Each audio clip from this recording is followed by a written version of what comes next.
Assalomu alaykum hammaga. Bizda Nexus 2 tablo speedometr tezlik ko'tarmay qo'ygan. Shuni remontga olib qo'yganmiz. Xudo remontlari bo'ldi. Hamma yoqlari kayfilojna bo'ldi.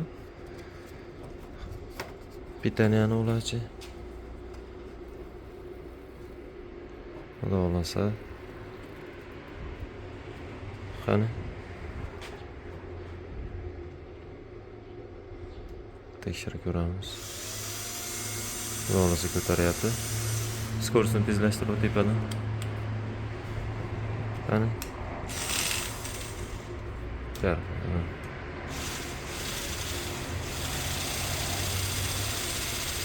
Xudo xolasa ishlashlari chotki bo'ldi.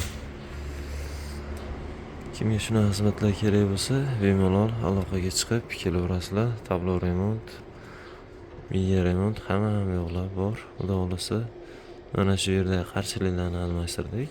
202 bo'ladi. 222 qo'yib, kayfilojna qilib, palatalardan ko'chirib qo'yib tayyorlab qo'ydik. Xudo xolasa kimga shunaqa xizmatlar kerak bo'lsa, bemalol aloqaga chiqib kelaverasizlar.